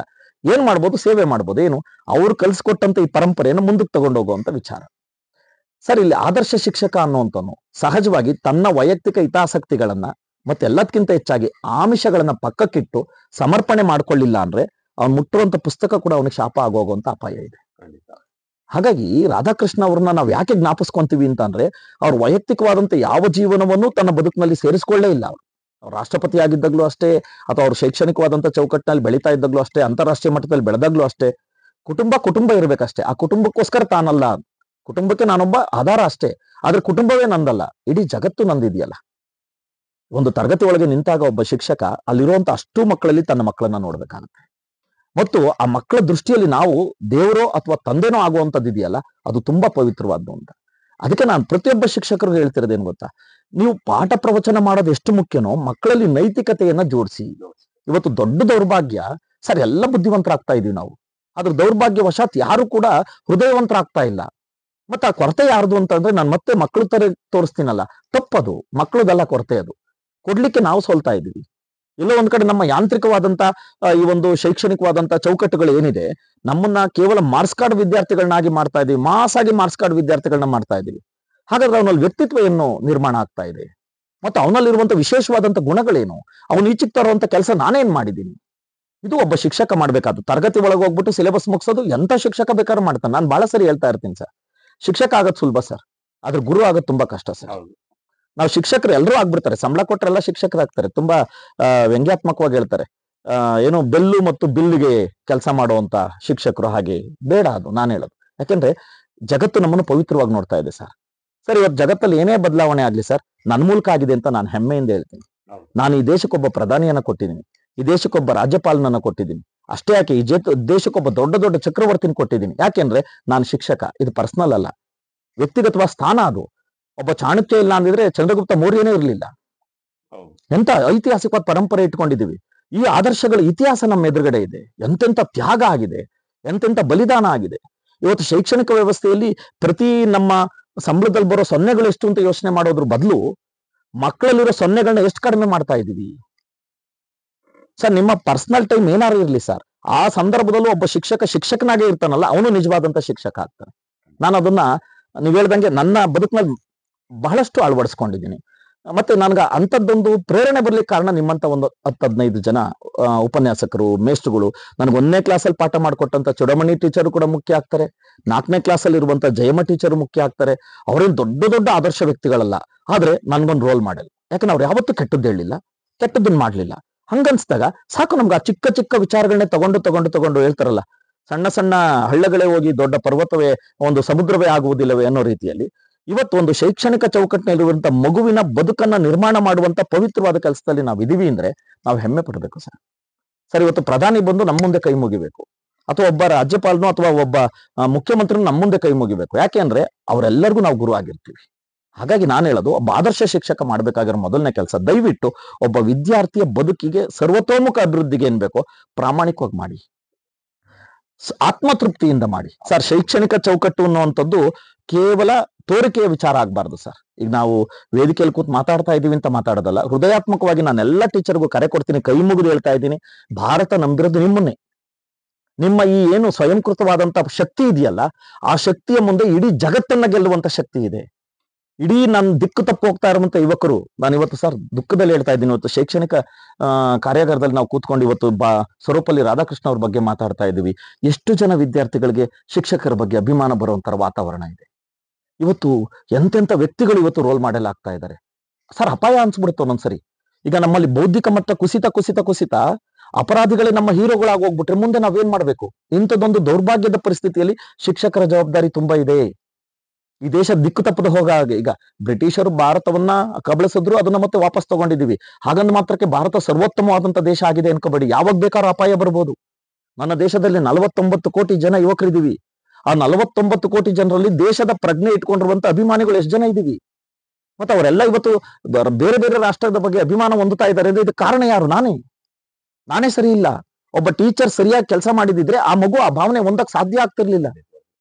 ಇಂಥದ್ದೊಂದು ಎದುರುಗಡೆ ಇರುವ ಸವಾಲುಗಳಿವು ಸರ್. ಇಂಥದ್ದನ್ನ ನಾವು ಎದುರಿಸ್ಲಿಲ್ಲ ಅಂದ್ರೆ ನನಗೂ ರಿಟೈರ್ಡ್ ಆಗುತ್ತೆ, ನಾವು ಒಂದ್ ದಿವಸ ಈ ಜೀವನವನ್ನು ಮುಗಿಸ್ಕೊಂಡು ಹೋಗ್ತೀವಿ. ಆದ್ರೆ ಆ ಮಕ್ಕಳ ದೃಷ್ಟಿಯಲ್ಲಿ ನಾವೇನದು? ಅಂಥದ್ದೊಂದು ವಿಚಿತ್ರವಾದಂತ ಸಂದರ್ಭ ಇವತ್ತು ಎದುರುಗಡೆ ಇದೆ. ಹಾಗಾಗಿ ನಾನು ಎಲ್ಲ ಶಿಕ್ಷಕರಲ್ಲಿ ಇವತ್ತು ಒಂದು ಸುದೀನ ಇದು, ಯಾಕೆಂದ್ರೆ ಶಿಕ್ಷಕರ ದಿನಾಚರಣೆ ದಿವಸ ಶಿಕ್ಷಕರಿಗೆ ಒಂದು ಮಾಹಿತಿ ಹೇಳಲಿಕ್ಕೆ ನನಗೆ ಆಸೆ ಆಗ್ತಾ ಇದೆ. ದಯವಿಟ್ಟು ಇದೊಂದು ಪವಿತ್ರವಾದ ಸಂದರ್ಭ. ಜಗತ್ತೇ ಕೈ ಮುಗಿಯುವಂತ ಏಕೈಕ ವ್ಯಕ್ತಿ ಅಂದ್ರೆ ಗುರು. ಅದು ಆ ಗುರುವಿನ ಸ್ಥಾನದಲ್ಲಿದ್ದೀವಿ. ನಮ್ಮ ವೈಯಕ್ತಿಕವಾದ ಹಿತಾಸಕ್ತಿಗಳು, ನಮ್ಮ ವಿಚಿತ್ರಗಳು ಎಲ್ಲವನ್ನ ಪಕ್ಕಕ್ಕಿಟ್ಟು ತರಗತಿ ಒಳಗೆ ಸರ್ ಪರಿಪೂರ್ಣವಾಗಿ ನಾವು ಅವ್ರಿಗೆ ನಮ್ಮನ್ನು ಕೊಟ್ಕೊಂಡ್ಬಿಟ್ರೆ ಸರ್, ಅವ್ರು ಏನು ಎಕ್ಸ್ಟ್ರಾ ಕೇಳಲ್ಲ ಸರ್. ನಿಮ್ಮೊಳಗಿರೋ ನಾಲೆಡ್ಜ್ ಅನ್ನ ಅಪೇಕ್ಷೆ ಪಡ್ತಾ ಇರ್ತಾರೆ. ಆ ನಾಲೆಡ್ಜ್ ಅನ್ನ ಕೊಟ್ಟು ಅದನ್ನ ಫಾಲೋ ಅಪ್ ಮಾಡಿ ಆ ವಿದ್ಯಾರ್ಥಿ ದಿಕ್ಕು ತಪ್ಪದಂಗೆ ನೋಡ್ಕೊಂಡ್ಬಿಟ್ರೆ ಸರ್ 70 ವರ್ಷ ಆಗ್ಲಿ ನಿಮ್ಮ ನುಡಿಕೊಂಬಂದು ಮಾತಾಡಿಸ್ತಾರೆ. ಅದೊಂದು ಶಕ್ತಿ ಈ ಶಿಕ್ಷಣ ಕ್ಷೇತ್ರಕ್ಕಿದೆ. ಆ ದೃಷ್ಟಿಯಲ್ಲಿ ಆದರ್ಶ ಶಿಕ್ಷಕ ದಯವಿಟ್ಟು ಸಮಾಜಮುಖಿಯಾಗಿ ಯೋಚನೆ ಮಾಡ್ಲಿ, ರಾಷ್ಟ್ರೀಯ ಪ್ರಜ್ಞೆಯನ್ನು ಮೂಡಿಸುವಂತ ವ್ಯಕ್ತಿ ಆಗ್ಲಿ, ಎಲ್ಲದಕ್ಕಿಂತ ಹೆಚ್ಚಾಗಿ ತಂದೆ ತಾಯಿಗಳನ್ನು ನೋಡ್ಕೊಡುವಂತ ಒಂದು ಮೌಲ್ಯವನ್ನ ಬೆಳೆಸುವಂತ ಕೆಲಸ ಆಗ್ಬೇಕಾಗಿದೆ ಇವತ್ತು ಸರ್. ನೀವು ಕೇಳಿರ್ತೀರಾ ಅನ್ಸುತ್ತೆ, ಮೊಬೈಲ್ ಕೊಡಿಸ್ಲಿಲ್ಲ ಅಂತ ಆತ್ಮಹತ್ಯೆ ಮಾಡ್ಕೊಳೋದು, ಅಥವಾ ನಮ್ಮ ಅಪ್ಪ ಅಮ್ಮ ನನ್ನ ಮಾತು ಕೇಳಲಿಲ್ಲ ಅಂತ ಮನೆ ಬಿಟ್ಟು ಹೋಗುವಂಥದ್ದು. ಮತ್ತೆ ಆ ಮಗು ಏನ್ ಕಲಿತಾ ಇದೆ? ಆಗ ಆ ಮಕ್ಕಳನ್ನ ನಾವು ಸರಿ ಮಾಡ್ಲಿಲ್ಲ ಅಂದ್ರೆ, ಯಾಕೆಂದ್ರೆ ನೀವೇ ನಮ್ಗೆ ಹೇಳ್ಕೊಟ್ಟಿದ್ದೀರ ಪಾಠ ಏನು, 90% ತಗೊಳ್ಳುವಂತ ವಿದ್ಯಾರ್ಥಿಗಳನ್ನ ಪಾಸ್ ಮಾಡ್ಸೋದ್ ಕೆಲಸ ಅಲ್ಲ. ಫೇಲ್ ಆಗೋ ವಿದ್ಯಾರ್ಥಿಗಳನ್ನ ಪಾಸ್ ಮಾಡಿಸ್ಬಿಟ್ರೆ ಅವ್ರು ಖಂಡಿತ ನಮ್ಮನ್ನ ಜೀವನ ಪೂರ್ತಿ ನೆನಪಿಸ್ಕೊಂತಾರೆ. ಅದು ಆದರ್ಶ ಶಿಕ್ಷಕನ ಕೆಲಸ. 100ಕ್ಕೆ 100 ಮಾರ್ಕ್ಸ್ ತೆಗ್ಸೋದಲ್ಲ. ಒಬ್ಬ ಎಲ್ಲೋ ದಿಕ್ತಪ್ಪಿ ಫೇಲ್ ಆಗ್ತಿರುವಂತ ವಿದ್ಯಾರ್ಥಿ ಎಲ್ಲೋ ಒಂದ್ ಕಡೆ ಪಾಸ್ ಆಗಿ ಅವ್ನ ಜೀವನದಲ್ಲಿ ಏನೋ ಒಂದು ಸಾಧನೆ ಮಾಡಿ ಯಾವತ್ತಾದ್ರೂ ಒಂದ್ ದಿವಸ ಎದುರುಗಡೆ ಸಿಕ್ಕಿದಾಗ ಓಡ್ ಬಂದು ಕಾಲಿಡ್ಕಂತಾನಲ್ಲ ಸರ್, ಅದು ಯಾವ ದೇವ್ರಿಗೂ ಸಿಗ್ದಲೇ ಇರುವಂತ ಪವಿತ್ರವಾದಂತ ಸಂದರ್ಭ. ಅದು ಒಬ್ಬ ಆದರ್ಶ ಶಿಕ್ಷಕನ ಕೆಲಸ ಅಂತ ನಾನಾದ್ರೂ ಅಂದ್ಕೊಂಡಿದ್ದೀನಿ ಸರ್. ಖಂಡಿತವಾಗ್ಲೂ ಆದರ್ಶ ಶಿಕ್ಷಕ ಇವತ್ತಿನ ಪರಿಸ್ಥಿತಿಗೆ ಹೇಗಿರ್ಬೇಕು ಅನ್ನೋದನ್ನ ತುಂಬಾ ಚೆನ್ನಾಗಿ ಮನಮುಟ್ಟುವ ರೀತಿಯಲ್ಲಿ ಹೇಳ್ಕೊಟ್ಟಿದ್ದೀರಿ. ಕೊನೆಯದಾಗಿ ಸಂಕ್ಷಿಪ್ತವಾಗಿ ನಾನೊಂದು ಪ್ರಶ್ನೆಯನ್ನು ಕೇಳಬೇಕು ಅಂತ ಅನ್ಕೊಳ್ತೀನಿ, ಅಥವಾ ಒಂದು ಮಾತಿಗೆ ನಿಮ್ಮನ್ನ ಆಹ್ವಾನಿಸ್ಬೇಕು ಅಂತ ಅಂತೀನಿ. ಆಧುನಿಕ ತಂತ್ರಜ್ಞಾನ ಇವತ್ತು ಶಿಕ್ಷಣ ಕ್ಷೇತ್ರಕ್ಕೆ ಬಂದಿದೆ. ಈ ಆಧುನಿಕ ತಂತ್ರಜ್ಞಾನ ಶಿಕ್ಷಕರಿಗೆ ಒಂದು ಪರ್ಯಾಯವಾಗಿ ಕೆಲಸ ಮಾಡ್ತಕ್ಕಂಥ ಪರಿಸ್ಥಿತಿ ಇದೆ. ನಿಜವಾಗ್ಲೂ ಇತ್ತೀಚಿನ ಅಂದ್ರೆ ಇವತ್ತಿನ ಶಿಕ್ಷಕರಿಗೆ ತಮ್ಮ ವೃತ್ತಿಯಲ್ಲಿ ಬರ್ತಕ್ಕಂಥ ಸವಾಲುಗಳನ್ನ ಕುರಿತು ಸಂಕ್ಷಿಪ್ತವಾಗಿ 1-2-3 ನಿಮಿಷದಲ್ಲಿ ಹೇಳ್ಬೇಕು ಅಂತ ಕೇಳ್ಕೊಳ್ತೀನಿ ಸರ್. ನಿಮ್ಮ ಪ್ರಶ್ನೆ ಬಹಳ ವಿಶೇಷವಾಗಿದೆ, ಅದಕ್ಕೋಸ್ಕರ ಒಂದು ಮಾತು ಹೇಳಲೇಬೇಕು. ಆಧುನಿಕ ಶಿಕ್ಷಣ ಅಂತ ಅಂದ್ರೆ ಅದನ್ನ ನಾವು ತಿರಸ್ಕರಿಸಕ್ ಸಾಧ್ಯನೇ ಇಲ್ಲ. ಇದನ್ನ ನನ್ನ ವಿಚಾರದಲ್ಲಿ ಸವಾಲು ಅನ್ಕೋಬೇಕಾ ಸಮಸ್ಯೆ ಅನ್ಕೋಬೇಕಾ ಗೊತ್ತಾಗ್ತಾ ಇಲ್ಲ. ಯಾಕಂದ್ರೆ ಇತ್ತೀಚಿನ ಆಧುನಿಕ ಶಿಕ್ಷಣದಲ್ಲಿ ಟೆಕ್ನಾಲಜಿ ಜಾಸ್ತಿ ಆಗ್ತಾ ಇದೆ. ನಾನು ಶೈಕ್ಷಣಿಕ ಚೌಕಟ್ಟಿನಲ್ಲಿ ಟೆಕ್ನಾಲಜಿಯನ್ನ ಅಡಾಪ್ಟ್ ಮಾಡ್ಕೊಂತ ಹೋದ್ರೆ ಮುಂದೊಂದು ದಿವಸ ನಿಮ್ಮ ಜಾಗದಲ್ಲಿ ರೋಬೋಟ್ಗಳು ಬಂದು ಕೂತ್ಕೊಳ್ಳೋ ಅಪಾಯ ಕೂಡ ಇದೆ. ಇಂಥದ್ದೊಂದು ನೈತಿಕವಾದಂತ ಮೌಲಿಕವಾದಂತ ಈ ಸ್ಥಾನದಲ್ಲಿ ನಾವು ಟೆಕ್ನಾಲಜಿಯನ್ನ ತಿರಸ್ಕಾರ ಮಾಡೋಕ್ಕೂ ಸಾಧ್ಯ ಇಲ್ಲ. ಯಾಕೆಂದ್ರೆ ಅಂತಾರಾಷ್ಟ್ರೀಯ ಮಟ್ಟದಲ್ಲಿ ಇವತ್ತು ಶೈಕ್ಷಣಿಕ ಅನ್ನುವಂಥದ್ದು ಒಂದು ಸ್ಪರ್ಧಾತ್ಮಕವಾದಂತ ಓಟವಾಗಿ ನಡೀತಾ ಇದೆ. ನಾವು ಅದನ್ನು ಎಷ್ಟು ತಗೊಂತೀವಿ, ಯಾಕೆ ತಗೊಂತೀವಿ ಸರ್? ಏನು ಬೇಡ. ಇವತ್ತು ಮೊಬೈಲು ಪವಿತ್ರವೂ ಹೌದು, ಅಪವಿತ್ರವೂ ಹೌದು. ಯಾಕೆಂದ್ರೆ ನಿಮಗೆ ಜಗತ್ತನ್ನ ತೋರಿಸುವಂತ ಶಕ್ತಿ ಆ ಮೊಬೈಲ್ಗಿದೆ. ಹಾಗೆ ನಿಮ್ಗೂ ಜಗತ್ತಿನ ದಿಕ್ಕನ್ನು ತಪ್ಪಿಸೋ ಶಕ್ತಿನೂ ಆ ಮೊಬೈಲ್ ಅಲ್ಲಿ ಇದೆ. ಹಾಗಾಗಿ ಏನನ್ನ ಬಳಸ್ಕೋಬೇಕು ಮತ್ತೆ ಯಾಕೆ ಬಳಸ್ಬೇಕು ಸರ್? ಇವತ್ತು ತಂತ್ರಜ್ಞಾನ ಇಲ್ಲ ಅಂದ್ರೆ ಭಾರತವನ್ನ ಇವತ್ತು ವಿಶ್ವಗುರು ಮಟ್ಟಕ್ಕೆ ನೋಡಕ್ ಸಾಧ್ಯನೇ ಆಗ್ತಿರ್ಲಿಲ್ಲ. ನಮ್ಮ ಅಧ್ಯಾತ್ಮ ಶಿಕ್ಷಣ ಎಷ್ಟು ಮುಖ್ಯನೋ ಹಾಗೆ ತತ್ವಶಾಸ್ತ್ರಗಳು ಎಷ್ಟು ಮುಖ್ಯನೋ ಹಾಗೆ ಶೈಕ್ಷಣಿಕ ಚೌಕಟ್ಟಿನಲ್ಲಿ ಇವತ್ತು ತಾಂತ್ರಿಕ ಶಿಕ್ಷಣ ಅಥವಾ ಇತ್ಯಾದಿ ಏನು ವೈಜ್ಞಾನಿಕ ಶಿಕ್ಷಣ ಅಷ್ಟೇ ಮುಖ್ಯ ಆಗುತ್ತೆ. ನನ್ಗೊಂದು ಹೆಮ್ಮೆ ಏನು ಅಂತ ಅಂದ್ರೆ, ಅಂಥದ್ದೊಂದು ಬಡಮೂಲದಲ್ಲಿ ಬಿದ್ದಿದ್ದಂತ ಭಾರತೀಯ ಸನಾತನ ಧರ್ಮದ ಚೌಕಟ್ಟಿನಲ್ಲೇ ಸೀಮಿತವಾಗಿದ್ದಂತ ನಮ್ಮ ಶೈಕ್ಷಣಿಕ ವ್ಯವಸ್ಥೆ ಇವತ್ತು ತಾಂತ್ರಿಕವಾಗಿ ಅಮೆರಿಕ, ರಷ್ಯಾ ಮತ್ತೆ ಚೀನಾದಂತ ದೇಶಗಳಿಗೆ ಸ್ಪರ್ಧಾತ್ಮಕವಾಗಿ ನಿಲ್ಲುವಂತ ಸಾಧ್ಯತೆಯನ್ನ ತಂದುಕೊಡ್ತಾ ಇದೆ. ಇದರಿಂದ ನಾವು ಇವತ್ತು ತಾಂತ್ರಿಕವಾದ ಶಿಕ್ಷಣವನ್ನ ನಾವು ಖಂಡಿತ ಸ್ವಾಗತ ಮಾಡಲೇಬೇಕು. ಆದರೆ ಶಿಕ್ಷಣ ತಾಂತ್ರಿಕವಾಗಿರ್ಲಿ, ಆದ್ರೆ ಶಿಕ್ಷಕ ಮಾತ್ರ ಯಾವತ್ತೂ ಕೂಡ ಯಾಂತ್ರಿಕ ಆಗಬಾರ್ದು. ನಾನು ಇದೊಂದು ಬಹಳ ಕಳಕಳಿಯಿಂದ ಕೇಳ್ಕೊಂತೀನಿ. ಯಾಕೆಂದ್ರೆ ನಮಗ್ ಬೇಕಾಗಿರುವಂತದ್ದು ಒಬ್ಬ ಎದುರುಗಡೆ ಕೂತ್ಕೊಂಡು ನಮ್ಮ ಭಾವನೆಗಳನ್ನ ಅರ್ಥ ಮಾಡ್ಕೊಳ್ಳುವಂತ ಶಿಕ್ಷಕ ಬೇಕೇ ಹೊರತು ಯಾವುದೋ ಒಂದು ಕೃತಕವಾದಂತ ಮಾದರಿಯಲ್ಲಿ ವಿದ್ಯಾರ್ಥಿಗಳಿಗೆ ನಾಲೆಡ್ಜ್ ಅನ್ನ ಕೊಟ್ರೆ ಏನಾಗ್ತದೆ, ಇವನು ಬುದ್ಧಿವಂತ ಆಗ್ತಾನೆ. ಈಗ ತಾನೇ ಮಾತಾಡುದು ನಾವು. ಆ ಬುದ್ಧಿವಂತ ಆಗೋದು ಒಂದು ಕೆಲಸ ಅಲ್ವೇ ಅಲ್ಲ, ಅವ್ನು ಹೃದಯವಂತ ಆಗ್ಬೇಕಾಗಿದೆ. ಸರ್, ನನಗೆ ನನ್ನ ಅನುಭವದಲ್ಲಿ ನನ್ನ ಸ್ನೇಹಿತರೆ ಹೇಳಿರುವಂತ ಮಾತು, ನನ್ನ ವಿದ್ಯಾರ್ಥಿನಿ ಒಬ್ಬ ಹಳೆ ವಿದ್ಯಾರ್ಥಿ ಈಗ ಅಮೆರಿಕದಲ್ಲಿ ಇದ್ದಾನೆ ಸರ್. ನಾನು ಶಾರದಾಂಬದಲ್ಲಿ ಇದ್ದಾಗ ನನ್ನ ವಿದ್ಯಾರ್ಥಿ ಆಗಿದ್ದ. ದೌರ್ಭಾಗ್ಯವಶಾತ್ ಅವ್ರ ತಂದೆ ತೀರ್ಕೊಂಡ್ಬಿಟ್ರು. ಆ ತಂದೆ ತೀರ್ಕೊಂಡಾಗ ವಿಷಯ ನನಗೆ ಬಂತು. ಬಂದ್ ನಮಗ ಇಲ್ಲ ಸರ್ ಬರಕ್ಕಾಗ್ಲಿವಂತೆ, ಅವ್ರಿಗೇನೋ ಪೇಪರ್ ಸಬ್ಮಿಟ್ ಮಾಡ್ಬೇಕಿತ್ತು ಅಂತ, ಹಾಗೆ ಬರಕ್ಕಾಗ್ಲಿಲ್ಲ. ಮತ್ತೆ ಏನಾಯ್ತು ಸರ್, ಎಲ್ಲ ದಫನ್ ಮಾಡದ್ಮೇಲೆ ಅದು ಬೂದಿಯನ್ನ ಇಲ್ಲೂ ಪಶ್ಚಿಮ ವಾಹಿನಿ ಬಿಟ್ಟಿದ್ದಾರೆ, ಮತ್ತೆ ಒಂದ್ ಸ್ವಲ್ಪ ಬೂದಿಯನ್ನ ಕಲ್ಸಿ ನಾನು ನಯಾಗರ ಫಾಲ್ಸಿಗೆ ಬಿಡ್ತೀನಿ ಅಂತ ಹೇಳಿದ್ದಾನೆ. ಎಂತ ದೌರ್ಭಾಗ್ಯಕ್ಕೆ ಬಂದಿದೆ. ತಂದೆಯ ಬೂದಿಯನ್ನು ತಗೊಂಡೋಗಿ ನಯಾಗರ ಫಾಲ್ಸಿಗೆ ಬಿಡೋದ್ರ ಮೂಲಕ ನಾವು ಶೈಕ್ಷಣಿಕ ಚೌಕಟ್ಟಿನಲ್ಲಿ ದೊಡ್ಡ ಸಾಧನೆಯನ್ನು ಮಾಡ್ತಾ ಇದೀವಿ ಅಂದ್ರೆ ಅದಕ್ಕಿಂತ ವಿಪರ್ಯಾಸ ಮತ್ತು ಹಾಸ್ಯಾಸ್ಪದ ಇನ್ಯಾವುದೂ ಇಲ್ಲ. ಯಾಕಂಗ ಆಗ್ತಾ ಇದೆ? ಹೌದು, ತಾಂತ್ರಿಕ ಶಿಕ್ಷಣ ನಮ್ಗೆ ಕೊಡ್ತಾ ಇರುವಂತ ಒಂದು ದೌರ್ಭಾಗ್ಯದ ಒಂದು ಬದುಕು ಸರ್. ಅದಕ್ಕೆ ನಾನು ಹೇಳ್ತಾ ಇದ್ದೀನಿ, ನಿಮ್ಮ ಶೈಕ್ಷಣಿಕ ಪರಂಪರೆಯನ್ನ ಎಷ್ಟು ಉಜ್ವಲಗೊಳಿಸಬೇಕು ಅಷ್ಟು ತಾಂತ್ರಿಕವಾಗಿ ಉಜ್ವಲಗೊಳಿಸಿ. ಆದ್ರೆ ಅದನ್ನ ತಲುಪಿಸುವಂತ ಮಾದರಿಯ ಜವಾಬ್ದಾರಿಯನ್ನ ಶಿಕ್ಷಕನ್ ಬಿಟ್ಟು ಬೇರೆ ಯಾರಿಗೂ ಕೊಡಬೇಡಿ. ದಯವಿಟ್ಟು ಶಿಕ್ಷಕನನ್ನ ಯಾಂತ್ರಿಕ ಮಾಡಬೇಡಿ. ಯಾಂತ್ರೀಕೃತ ಮಾಡಿದ್ರೆ ಅದಕ್ಕಿಂತ ಅಪಾಯ ಮತ್ತು ಅದಕ್ಕಿಂತ ದೌರ್ಭಾಗ್ಯ ಮತ್ತೊಂದು ಯಾವುದೂ ಇಲ್ಲ. ಹಾಗಾಗಿ ಹೃದಯಗಳನ್ನ ಬೆಸೆಯುವಂತ ಪವಿತ್ರವಾದ ಕೆಲಸ ಶಿಕ್ಷಕ ಮಾಡ್ತಾ ಇದ್ದಾನೆ. ಆ ಶಿಕ್ಷಕನ ಸ್ಥಾನವನ್ನು ಮತ್ತಾರು ತುಂಬಲಿಕ್ಕೆ ಸಾಧ್ಯ ಇಲ್ಲ. ತಾಂತ್ರಿಕ ಶಿಕ್ಷಣವೂ ಬರಲಿ, ವೈಜ್ಞಾನಿಕ ಶಿಕ್ಷಣವೂ ಬರಲಿ, ನನಗೆ ಇನ್ನೂ ಒಂದು ಆಸೆ ಇದೆ, ಆಧ್ಯಾತ್ಮಿಕ ಶಿಕ್ಷಣ ಕೂಡ ಬರಬೇಕಾಗಿದೆ. ಯಾಕಂದ್ರೆ ಇವತ್ತು ನಾವೆಲ್ಲ ಯಾಕೆ ಅಪರಾಧಿಗಳಾಗ್ತಾ ಇದೀವಿ ಅಂದ್ರೆ ಧರ್ಮದ ಮೌಲ್ಯಗಳೇ ನಮಗೆ ಗೊತ್ತಿಲ್ಲ. ಆಮೇಲೆ ಧರ್ಮ ಅಂದ್ರೆ ನಾವು ಅನ್ಕೊಂಡ್ಬಿಡ್ತೀವಿ ಹಿಂದೂ ಧರ್ಮ, ಕ್ರೈಸ್ತ ಧರ್ಮ, ಬೌದ್ಧ ಧರ್ಮ, ಜೈನ ಧರ್ಮ, ಪಾರ್ಸಿ ಧರ್ಮ. ಹಾಗಾದ್ರೆ ಅದ್ರ ಜೊತೆಗೆ ಒಂದು ಮನುಷ್ಯ ಧರ್ಮ ಅಂತ ಒಂದಿದೆ, ಯಾಕೆ ಅದನ್ನ ನೆನಪಿಸ್ಕೊಂತಿಲ್ಲ? ಮಾನವೀಯ ಮೌಲ್ಯಗಳನ್ನ ನಾವು ಯಾಕೆ ನೆನಪಿಸ್ಕೊಂತಿಲ್ಲ?